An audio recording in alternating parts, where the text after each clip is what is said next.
Vice Ganda at Darren Espanto. Ibinuking na maagang umuwi sina Kim at Paulo galing party.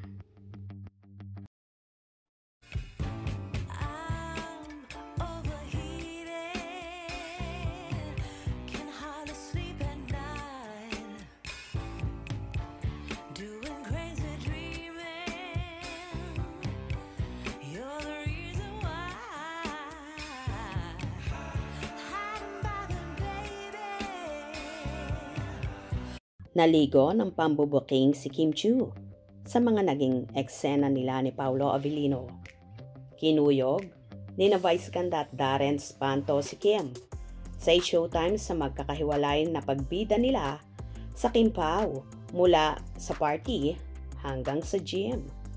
Mapapanood sa splice ng It's Showtime na walang kagatol-gatol na ibinuko ni Darren na kasama siyang nag-gym ni Kim at Paulo bago sila pumunta ng show. Ikinagulat ito ni Kim na nakaupo kasama sina Ogie Alcacid at Chong Hilario habang nasa likod naman si Vice Ganda. Say pa ni Darren, "Love takes time, Paulo Avellino." Pagkuyog pa ng iba kay Kim, "Bakit namumula ka?"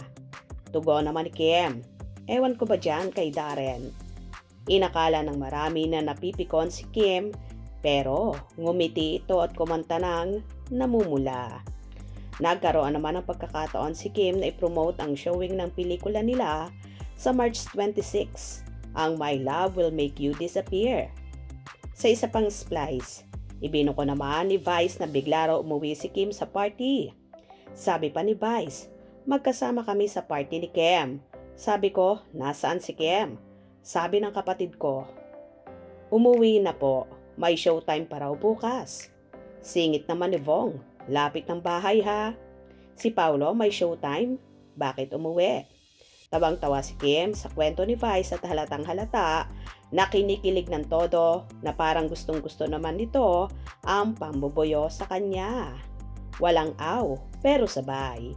Hirit pa ni Vice, "Kumapal ang blusher mo, dugtong pa." Habang tumatawa, isiningit agad ni Kim ang promo ng pelikula nila ni Paulo.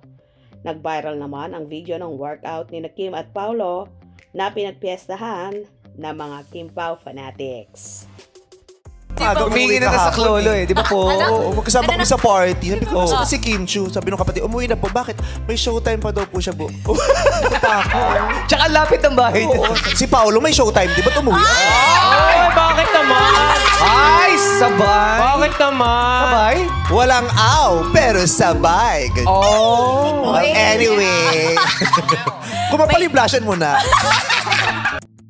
Well, nakakaloka nga ang mga hirit at pambubuking ng kasamahan ni Kimi kay Chinita Princess at tanging tawa at mga halakhak na lang ang naiitigon dito ng dalaga.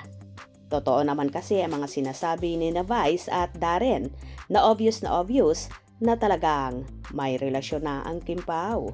Hope you enjoyed. Please subscribe for more info.